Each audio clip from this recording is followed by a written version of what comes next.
call him Governor Trudeau, the Conservative was leading by 35 points. So, so I don't know about that before I got involved and totally changed the election. And they need to stop before, and they will have to stop before we sit down and have a conversation about our broader partnership with the United States. My message to President Trump is this: Canada will never be the 51st state. U.S. President Donald Trump has again threatened annexation of Canada before the country goes into polls. Trump took to Truth Social to say, "Good luck to the great people of Canada. Elect the man who has the strength and wisdom to cut your taxes in half, increase your military power for free to the highest level in the world, have your car, steel, aluminum, lumber, energy, and all other businesses quadruple in size with zero tariffs or taxes if Canada becomes the cherished 51st state of the United States of America. No more artificially drawn line from many years ago. Look how beautiful this landmass would be. Free access with no border, all positives with no negatives. It was meant to be. America can no longer subsidize Canada with the hundreds of billions of dollars a year that we have been spending in the past. It makes no sense unless Canada is a state. Canada's elections have taken a turn from internal issues like housing, immigration, and rising inflation and taxes under the 9-year regime of former Prime Minister Justin Trudeau to choosing a leader who can stand up to Trump's tariffs and annexation threats. Canada has an election coming up. Do you have a prediction for that, and what do you think the results of With respect to Canada? With the negotiations? Oh, I don't want to predict other nations' elections. It's tough enough doing this one. Look, I love the Canadian people. I like Canada, but it's costing us $200 billion a year to support Canada. $200 billion. And I say, why are we doing that? You know what? We can make our own cars. We have more energy than they do. We have more energy than anybody in the world.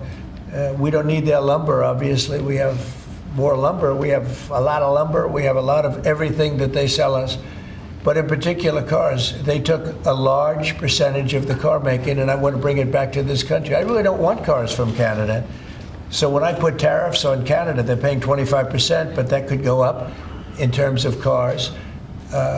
When we put tariffs on, all we're doing is we're saying we don't want your cars in all due respect. We want really to make our own cars, which is what we're doing in record numbers now. You know, we're going to be at record levels in a very near future because of all the plants, the car plants that are being built.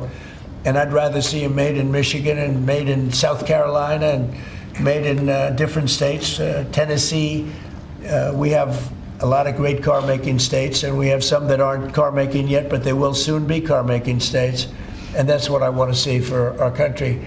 At the same time, I want to help Canada. I've spoken to the current Prime Minister.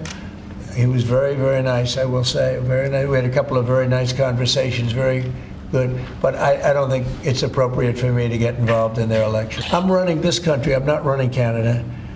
And that's why I asked Trudeau, who I call Governor Trudeau affectionately, but I asked him, why are we spending $200 billion to support Canada, to subsidize Canada? And he was unable to answer the question. I mean, why are we doing that? And I have to be honest, as a state, it works great. As a nation, considering the fact that most of the nation, 95% of Canada, what they do is they buy from us and they sell to us. They sell to us. If we didn't buy their oil, and we don't need their oil. We have more oil than anyone, but we don't need their oil. We don't need their lumber. We don't need their cars. We don't need anything. So I said, why are we doing this? Why are we spending $200 billion? It doesn't make sense. If we needed something, that would be a different subject. So I'm working well with Canada. We're doing very well. We're working on a deal. We'll see what happens. But again, why, representing this country, why are we spending $200 billion to support and subsidize another country? Because if they didn't have us, and if we didn't spend that money, as Trudeau told me, they would cease to exist. He said that to me. They would cease to exist, which is true, certainly as a country. Liberal PM Mark Carney and Conservative candidate for Prime Minister Pierre Poilievre have taken sharply to Trump's annexation threats in the past. We don't need another country to validate our sovereignty. We are sovereign. We don't need praise from another country. We are proud in and of ourselves. I would point out that the Prime Minister made a point of referring to our sovereignty, made a point of referring to our shared sovereign in King Charles III. So if you're looking for some evidence to your question, you have both my statement of Friday and you have that of the Prime Minister of the United Kingdom. Look, this 36 hours, and that is what it is effectively, away from Canada, the focus is on security, deepening security partnerships with France, with the United Kingdom. Those discussions are necessarily sensitive. They're revealed in the full course of time. I'm encouraged by the progress that's been made. Secondly, advancing the support for Ukraine that's very necessary. You may have seen. My message to President Trump is this: Canada will never be the 51st state, and not only that, the free ride is over. The era of liberal tax increases and anti-development policies that have driven $500 billion of our money south of the border is over. I will be cutting taxes, removing red tape, and unleashing free enterprise to bring home hundreds of billions of dollars of production and paychecks to this country. We will be a fierce free enterprise economy that delivers powerful paychecks to our people, that will allow anyone from anywhere to achieve anything, that guarantees that hard work gets you a powerful paycheck that buys affordable food and homes in safe neighborhoods.